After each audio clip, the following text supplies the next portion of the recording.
Una nga po, bali may home service tayo na washing. Ang sira nito ay ano to, yung motor niya sa dryer. So bali inaayos natin yung dryer, yung motor niya na-rewind na po, and then ngayon simbolin ko na lang. So isa tayo sa pag-assemble. Nailagay ko na yung puwitan. So yung sa baba, nalagyan ko na ng screw.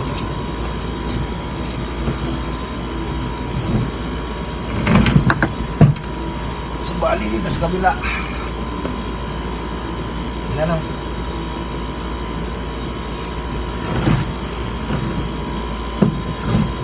So ang sira niya mga sa rewinder, itong dryer, ito yung motor.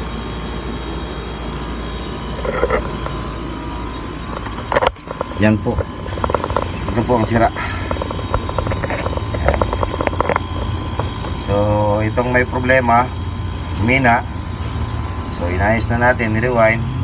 And then yung sa motor ng washing, okay lang po yan, walang problema. So ito lang po sa dryer ang may problema. So yan po mga rewinder sa video natin. So pinuntahan ko na lang home service. Yan ang trabaho natin. Kailangan puntahan sa bahay kasi yung mga may-ari malayo na siguro, mabigat dalhin papuntang shop. So ako na lang pumunta rito. Yung tinanggal ko dito yung motor lang ng dryer. So doon ko lang inayos sa shop. Then pagkatapos dinala ko ulit dito. Yan po mga rewinder. So tatalian na lang natin to. May sariling pang ito eh, pang tali. Yun, yun lang po ang trabaho natin. So tatakpan na natin mga ka-rewinder. Yun naman, so far yung preno.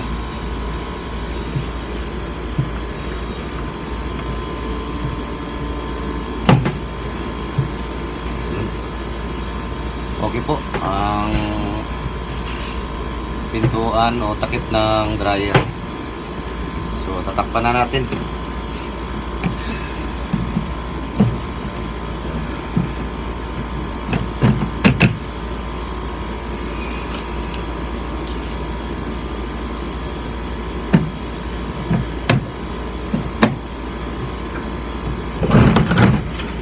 Ito lang po ang buhay ng electrician.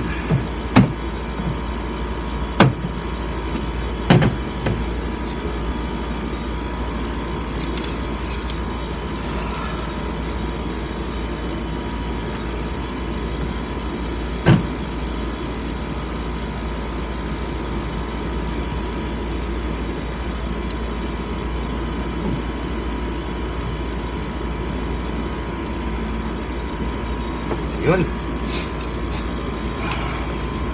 Test muna natin.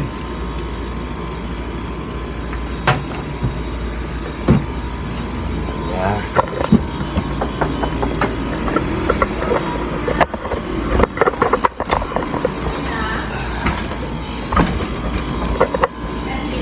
Okay ma'am, testing muna namin mama para malaman natin.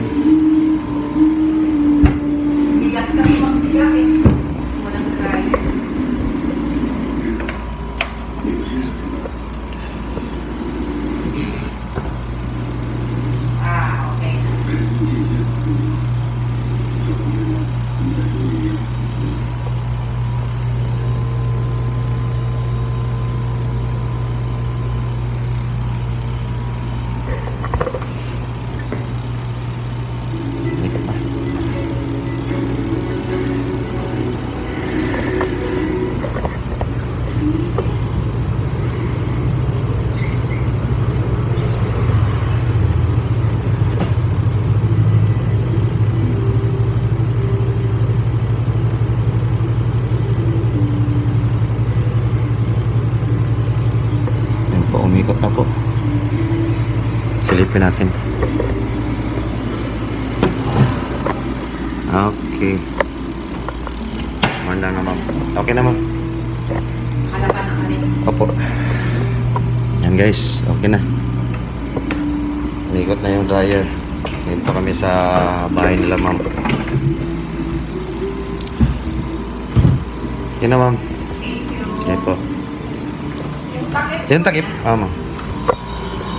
Yan lang po mga ka-rewinder. Tapos din yung trabaho natin. So, salamat po sa panonood niyo. Kung nagustuhan niyo yung video natin, paki-like and share na lang din. Mag-iwan na rin po kayo ng comment sa baba. So, maraming salamat po mga ka-rewinder. Ingat po tayong lahat.